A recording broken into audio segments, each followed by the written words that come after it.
iniiwanan ng halimbawa upang kayo mga susunod sa mga tawag niya.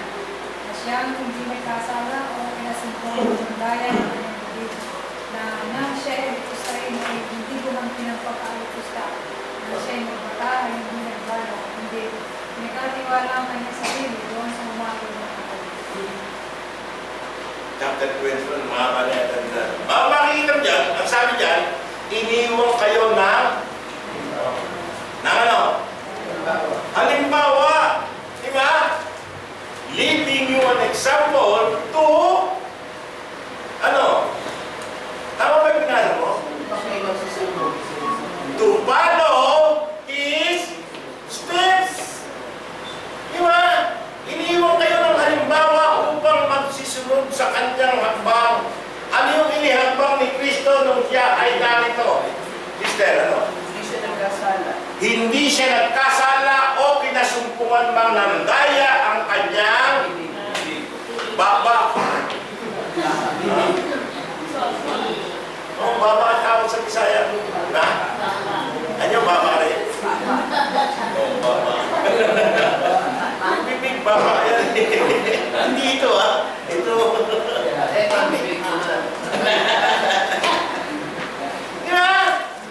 Yun dapat tutularan.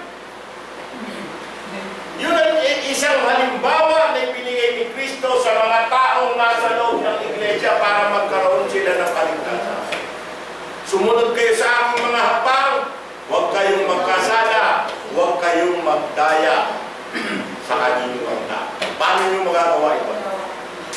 Paano magagawa na ang isang tao ay hindi magkakasala? Hindi gagawa ng kadayaan sa kanyang tao. Paano? Dapat makita mo yung ginawa ni Kristo. Sumunod ka sa kanyang hakbang. Nung nabubuhay si Kristo, anong kanyang ginawa? Philippians chapter 2, verses 5 to 8. Yan, lalagay natin dito. Verses 5 to 8. Kailangan umasa. Yan na lang muna huling talata. Bago natin tayo isa. Next ano na yan. Yan na lang huling talata. Dahil alas 6 na. Ano nakalagay? Magkaroon kayo ng pag-iisip na gaya ng kay Kristo Jesus din naman na siya. Bagamat nasaan yung Diyos ay hindi niya inamin isang bagay na nararapat na panangan ang pagpapantay niya sa puso ng Diyos. Sa Diyos.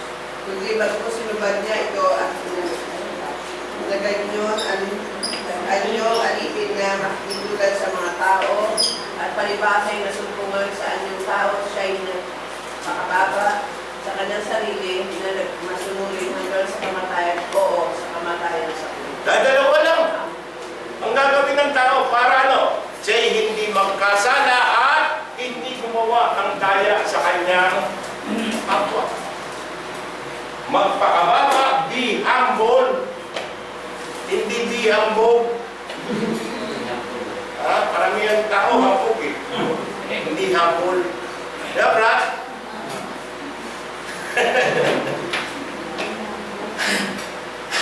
Magpakababa ka. At ano? Magmasunurin. Hanggang kailan? Hanggang kamatayan.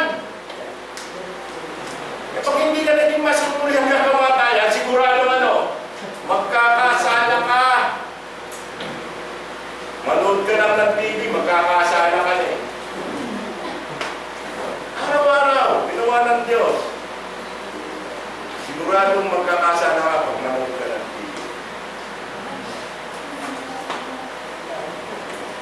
Kaya para hindi ka magkasala, sumunod ka hanggang kamatayan. Di hamon, magpapaka at sumunod ka hanggang kamatayan. Hanggang sa iyong huling hininga.